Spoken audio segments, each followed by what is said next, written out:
Hello all, hi. Fancy seeing you here. I don't know what to say in regards to me being gone for so long and me not uploading anything for quite some time.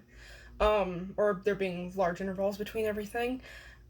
I've said it before and I'll say it again. I'm not going to come up with any kind of excuse, but I have been going through quite a bit of things, and it's taken me to this point to actually be comfortable with making more videos and actually doing it maybe on a regular basis because now I am in a position where I can. I recently moved house, so that's why my background may look a little bit different. It's another apartment, it's got the basic white, so not a big difference, but you get it, you get it, you get it. Okay. Anyway, so the reason why I'm making this video is because I want to speak more on my personal life and the experiences I've gone through as of the past few months, and the reason why I haven't really been doing too much when it comes to YouTube. I lost two pets of mine, two guinea pigs. And I don't really want to go too much into the details of how they passed away. All I can say is that the most unthinkable things happened, and now we are here with the aftermath, and we're dealing with that as we are. But I guess another reason why I want to make this video is also to help people who have been going through the same thing or have recently lost a pet and they need to find a way to vent or to cope with their emotions. So one of the things that I have been experiencing, especially since their deaths have been very recent, is that just the guilt of it all. I mean, there's really no nice way to segue into your emotions when it comes to a pet death. I don't even think people even realize how harrowing it is to be so bonded with this, with a little guy, depending on what pet you have, and then one day, they're not there, or they are on a very slow decline. They're on the way out, which is what we've been having to deal with for the past 2 months, with the two slowly losing momentum, and finally their lights kind of just went out. So it wasn't abrupt for us. It wasn't very fast, and we had to deal with them dying in a very slow manner. And both times I could tell they were on the way out, but I didn't want to admit it to myself. And I didn't want to think, well, okay, what am I going to do if they pass away? That's not something I ever wanted to think about, because I thought that they were going to live for a longer time. But anyway, so it wasn't, what we had to go through wasn't anything immediate, and it was something we had to kind of sit down and think, well, what do we have to do just in case something like that happens? And I can tell you this, because those two passed away, it has changed my life in a very, very huge way. I can't look at certain things and think the same way anymore. Especially when I look at another guinea pig, I can't see anything but their faces. And I can't see anything, at least right now, I'm slowly getting over that hump where you're dealing with everything and everything just reminds you of them. But I'm slowly getting to the point where I can actually remember them in a happy way. And I think that's what they would have wanted me to do anyways, is to remember them in a happy way, rather than remember them for their deaths, because humans tend to remember the most negative parts of an event or, an experience, and I don't want that to be what I remember, because both of their deaths would have to say that very, very traumatic. Because it was, I was preparing myself even though I didn't want to, and it, but anyway, um, getting back to the emotions part of it, the more common emotions that I have experienced personally and what I've seen with other people who have lost pets is couple of the same things: guilt, sadness, depression, anger, fury, um, and most importantly, I think the biggest one of those that I've seen is, what could I have done? What could I have done differently? Should I have noticed this sooner? You know, should I have brought them into the vet sooner than this? Or should I never have brought them into the vet at all? And it's so much of a what if situation that it literally messes with your mind. It really does. Because that's mainly the thing that I was dealing with for the most part. And I can't. I'm still getting over that. I'm still getting over the thoughts of like, oh, what if I would have did this? What if I would have, maybe given them more vitamin C tablets? Well, something so stupid as that.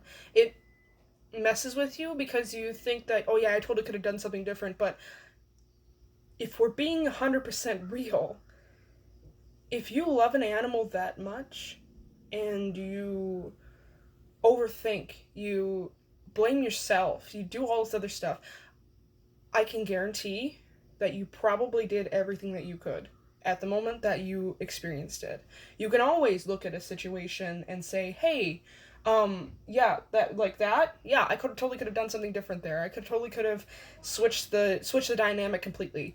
But that's just not how life is. You can't go back and change what happened at all. So when you're going through something so difficult and something like a pet death, um, you even though you blame yourself, there's really no reason to. At least in my personal experience, because I did have to go through that a lot. Um, it's one of the bigger things that most pet owners have to go through when a pet passes away is guilt and asking yourself, what could I have done better? And ultimately, if most pet owners truly love their pets. They do. I've seen it. I know I do. Um, and I know that when I look back at everything, and if I could have done something different, I know that what I did at the time was the best decision I think I could have made then, and there was no reason why I should have doubted myself. And there's no reason why I should punish myself for wanting to do something different, for doing these specific thing, for doing the specific thing that I did in that moment. I shouldn't be killing myself over that. And I don't think it's fair for anybody else to have to do that to themselves either, especially if you are a pet owner like me and you truly love your pets. You shouldn't feel that way. Because I don't know a lot of other I don't know about your specific pet dynamic. I don't know how you feel about your pets. But I know that if your pet did pass away and you blamed yourself, I'm pretty sure that's not what the pet would have wanted for you to begin with. Um, and that's something that's been helping me kind of get over the guilt. Because I know that I cared for my little guys as much as I could. I spent there were times where I would stay up all night just to make sure that they were okay. And I would call off work just to make sure I could stay home and monitor them while they were under an antibiotic or they were going under some sort of treatment. I know that I did that for them, and I know that I cared about them, and I know that they could feel that. Most animals can feel that. Animals are very sensitive to our emotions, and that's why, I don't, there's no reason for an animal to ever think that you were ever the blame. Even, especially if you did everything that you could in that time to do what was right, there's really no reason to blame yourself. And that's something I've been slowly accepting over this 2-month period. Um, there is a quote that I really enjoy from Star Trek, and something that also has been helping me through this experience and the grief. Um, and that's you can do if I'm quoting it correctly, you can do everything right. You can do everything right and still lose. It's not a weakness. That's just how life is. And hope I'm not desecrating Star Trek by quoting that in any way. But I think that that is very true because there are so many situations that I've been through in my life where I've tried doing everything that I could, and I still lost. Quite frankly, I lose a lot, and although sometimes it does get me down, I know that if I do everything that I can and do my best, then I don't feel horrible about myself. And I think that should also be applied to when you're dealing with a traumatic pet death. Um, I mean, if the pet death was more calming and peaceful and gave you closure with your pet and yourself, it's a lot easier to deal with. But I know in certain situations where you have to put the animal to sleep, um, the pet got hit by a car or something like that. Something that's a lot more abrupt and something that's a lot more heavy on your conscience. It's a lot harder to deal with. But I think that not blaming yourself would be the first step to finally getting over that hump. Finally getting to the recovery stage you need to be at so that you can heal from it. Um, and I'm not a very religious person, and I don't mean to push any beliefs onto anyone by saying this, but I can guarantee you that whatever the pet was going through, let's say it was a traumatic death where the animal was going through a lot of pain, or was going through, just really uncomfortable stuff. Um, and let's just say that. And now they are no longer suffering. They are somewhere else. I can't tell you where. I don't know. But I have a gut feeling that they are still with you, no matter what you do, and no matter what, they're always gonna stay with you, and they don't hate you. I've never met an animal that ever hated its pet, whoever hated its owner for doing the best that it could for them. I never have seen an animal with any kind of ill will or bad intentions towards any person. I've never seen that. So I don't think it's very logical to think that your animal would want revenge on you for taking care of them and trying your best to keep them here with you. Um, so I can almost guarantee that your animal, whatever your animal was, has forgiven you for whatever has happened. And maybe didn't even need to forgive you in the first place. They loved you unconditionally and they wanted to be with you until the last moment. And although that's heartbreaking, but now, since the animal has passed away, it is a time for you to focus on your own grieving. It's time for you to accept the things that have happened and kind of get over that. And maybe not get over that. I shouldn't say that, because I don't think it's something you can ever get over. I have had animals in the past that have passed away, and I'm still not over it. That's the thing about grief. You never, ever get over it. It's something you can never forget. It's something you can never push out of your mind. It's something that will always stay with you no matter what. But that grief will get a little bit easier to deal with over time. It's something that you can kind of find a bypass over and kind of just say, hey, we can just kind of like lower the intensity on that a little bit over time. And I guess another way to look at grief too would be that, if you feel such an emotion after an animal's passed away, or your best friend, whatever, I think that no matter what, that grief is always going to be a sign or a symbol of how much you loved that pet and how much you were willing to put effort into him or her to make sure they were able to live the best life they could. It's just a reminder of how much you loved that animal, or you loved, anything, human or beast. So if you're looking for comfort, it's something that will have to be attained over time. Because I can tell you right now, I still cry like a little baby every time I think about my two little boys that passed away. Because there's some things that you can't get over within, like, a couple months. Sometimes it can take months, it can take years, it can take however long you need to get over this.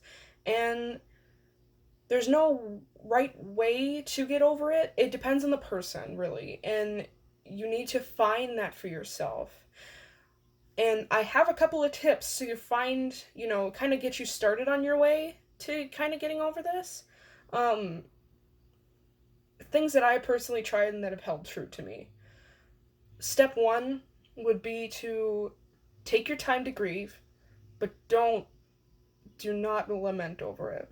Don't punish yourself at every turn that you take, because it's not what your pet would have wanted for you at all. Two, vent. Definitely vent. This is something you cannot keep inside of yourself unless you are absolutely 100% sure you're comfortable with it. But I have never met a person that has never needed to vent. So definitely find a counselor, a friend, a parent, any kind of, a sibling, family, anybody. Just find somebody you can vent to and let it all out, because the more you keep it in, the more it's going to combust later on.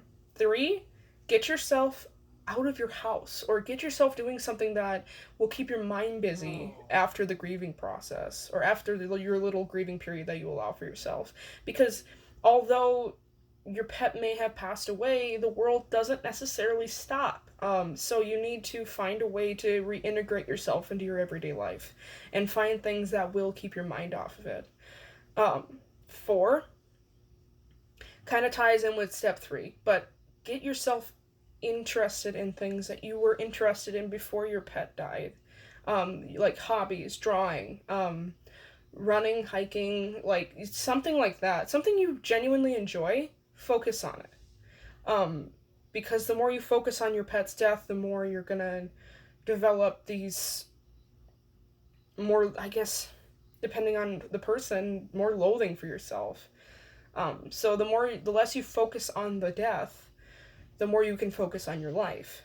And do I have a fifth one? Do I have a fifth one? I guess this one ties in with step two, or tip two, when it comes to venting. Reconnect with people. Talk, kind of get yourself back into your friend group. Talk to your friends. Get involved in something like a club, like, something. Reach out to people, because the more you keep to yourself, the more it's going to be harder for you to reintegrate yourself and get yourself more on the road to going back to some kind of normalcy, I guess. So get yourself involved with other people. See people, go see your friends, go see family, reunite with some people that maybe you hadn't seen for a couple months because it took you so long to get, to a place where you're comfortable again to do that. I mean, don't do that right off the bat. I wouldn't suggest doing that right off the bat. Like I said, there has to be a little grieving process for you to accept and finalize that you're in your mind that your pet has gone. So take that time and then start moving on to the steps, or moving on to the 5 tips. Because once you do that, once you give yourself a little bit of time to accept everything, you're going to need to start working on yourself again to where you can go back to some kind of normal. But yeah, so I didn't intend to make this such a serious video, but I wanted to talk about something that's really near and dear to me, because I am a big animal lover. I have had so many pets in the past, so many little lovelies that I've had the pleasure to meet and care for. So I can understand when somebody's going through something like this, how difficult it can be, and I wanted to express what I've been through, so that maybe it can help somebody. And I'm definitely one of the bigger hippies when it comes to animals, because I will literally, I'm kind of one of those people that believes animals are better than people, and I'd rather hang out with animals than normal people. So that's me. But I think that getting this kind of out also kind of helps me as well, because it will if I go through everything, it'll remind me what I need to do too. Because I'm also working on myself when it comes down to all of these steps too. So like I said, I apologize for making such a depressing video, but I hope it will be helpful to somebody. I don't know who, but I hope it will be helpful to somebody. And I will make another video eventually. We'll see. I have not had set up a set schedule yet. I've still got so many things up in the air. Even though we're fully moved in, I do not know when I'll get everything under control. So just accept that I am a big heap of trash and I cannot keep anything in line. And I will see you guys next time. Bye. Bye.